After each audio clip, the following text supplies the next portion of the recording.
श्री कृष्णा दोस्तों, welcome back to our channel. I hope आप सब स्वस्थ होंगे और मस्त होंगे।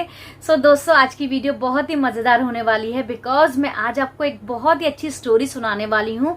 उस स्टोरी को आप पूरा सुनिएगा, ध्यान से सुनिएगा, तो आपको समझ में आ जाएगा कि हमें अपने कर्मों का फल कब मिलता है।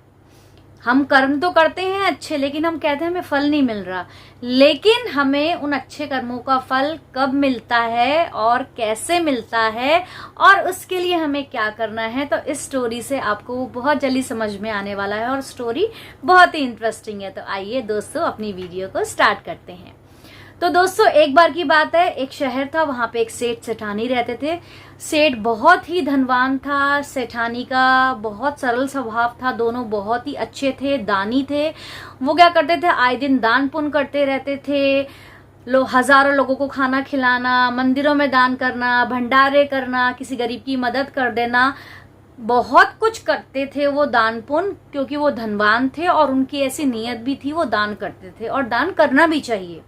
तो ये एक बात तो हो गई है। लेकिन यहाँ पे जो दान था वो किस तरह का था भाई, लोगों को इकट्ठा करना, दिखा दिखा के, हल्ला मचा मचा के, इस तरह से करना, लाइक शो ऑफ करके करना था। लेकिन वो दान करते थे, दिल से करते थे और बहुत अच्छे से दान करते थे। एक बात हो गई है। लेकिन कुछ समय बाद क्या हुआ, वो सेठ सेठानी धीरे धीरे गरीब होते गए, निर्धन होते गए। तो जब वो निर्धन हो गए तो वो आपस में बैठ के एक दिन बात करते कि हमने इतने अच्छे कर्म करे, हमने इतना दान पुण्य करा। लोग कहते हैं दान पुण्य करो, अच्छे कर्म करो तो आपको कभी कोई दिक्कत नहीं आती, लेकिन आज हमें निर्धन हो गए हैं, आज हमारी ऐसी अवस्था हो गई, ये क्यों हुआ, ये हमें समझ में नहीं आ रहा है, हमारे साथ ऐसा क्यों हुआ। तो यहाँ हो गई बात ये। तो थोड़ी देर बाद, कुछ दिनों बाद क्या होता है, शहर में एक राजा का सेवक आता है और वो अनाउंसमेंट करके जाता है कि आज तक अपने जीवन में जिसने भी अच्छे कर्म करे हो वो उन्हें राजा जी इनाम देंगे। तो वो कल राजमहल में आए और अपने अच्छे कर्मों का हिसाब किताब दे, बताएं उन्होंने क्या करा है, उसके हिसाब से उन्हें इनाम दिया जाएगा। तो सेठ सामने ये सुन लेते हैं तो बड़े खुश होते हैं, भाई हमने तो इतने अच्छे सारे कर्म करे हैं, अभी तो हम निर्धन हुए हैं, जब हम धनवान थे हमने इतने पुण्य के काम करे हैं, इतना दान करा है, इतने अच्छे कर्म करे हैं, तो अब हमारी प्रॉब्लम लाइक सॉल्व होने वाली है। अब हमें राजा जी के पास हम कल जरूर जाएंगे और उन्हें बताएंगे और हम फिर से दोबारा जैसे धनवान हो जाएंगे, हमारा जीवन जो है वो अब बिल्कुल नॉर्मल लाइफ पहले की तरह आ जाएगी। लेकिन सुबह सुबह सेठ जी जल्दी उठ जाते हैं। सेठानी जी क्या करती हैं, क्योंकि राजमहल काफी दूर होता है, तो वो रास्ते के लिए क्या करती हैं, 4 रोटियां बना के वो सेठ जी को पैक कर देती हैं कि आपको रास्ते में भूख लगी तो आप ये खा लीजिएगा, तब तक आप ये खा लेंगे तो आपकी भूख भी मिट जाएगी और आप राजमहल आसानी से पहुंच जाएंगे।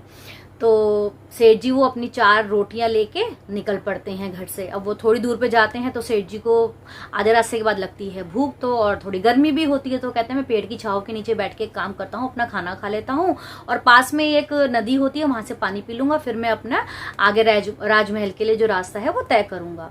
तो इतने में वो देखते हैं सामने से क्या है, एक डॉगी आता है।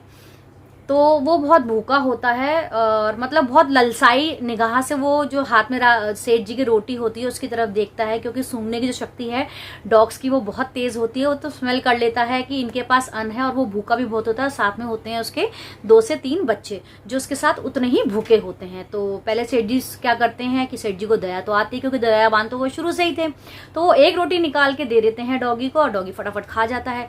लेकिन उनके मन में ये आता है कि इसको एक दिया है और इसके बच्चे भूखे हैं, तो इसका पेट तो भर गया, बाकी का क्या होगा। तो वो क्या करता है, एक एक करके सारी रोटी उन सारे डॉगीज को और उनके बच्चों को, मतलब उस डॉगी को और उनके बच्चों को खिला देते हैं और खुद भूखे रह जाते हैं। वो कहते हैं मुझे भूख लग रही है, मैं क्या करूं। तो वो नदी में से सिर्फ पानी पी के चुपचाप निकल जाते हैं और वहां डॉगी खुशी खुशी लौट जाते हैं, उनका पेट भर जाता है। तो सेठ जी को भी संतुष्टि मिलती है कि आज मैंने एक अच्छा काम करा, चलो कोई बात नहीं, मैं बाद में खा लूंगा, मैं पानी से अपना गुजारा चला लेता हूँ। तो पानी पी के आगे चले जाते हैं, राजमहल में जाते हैं। फिर वो अपनी सारी कहानी, सबका नंबर आता है धीरे धीरे करके भी यहाँ पे आता है अब सेठ जी का नंबर।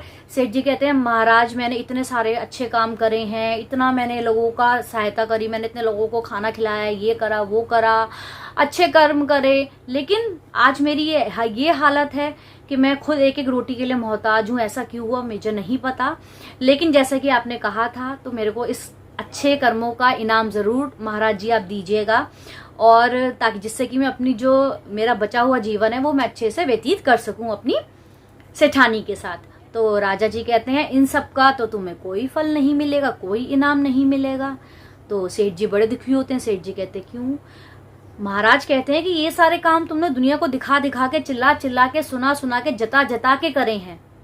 दान पुण्य कर्मों का फल वो होता है जो कहते हैं ना कि इस हाथ से दान करो, इस हाथ को ना पता लगे। फल हमें कब मिलता है? जब हम ढिंडोरा पीट के नहीं, ज्यादा शो ऑफ करके नहीं, चुपचाप कोई अच्छा कर्म कर देते हैं, दान पुण्य कर देते हैं और सामने वाले की हम करते हैं मदद। तो वो कहता है अच्छा राजा जी ऐसी बात है, तो फिर तो मुझे कुछ नहीं मिलेगा। तो वो लौटने लगता है। तो पीछे से महाराज आवाज लगाते हैं सेठ जी रुको। तो सेठ जी कहते हैं जी महाराज मेरे से और क्या गलती हो गई?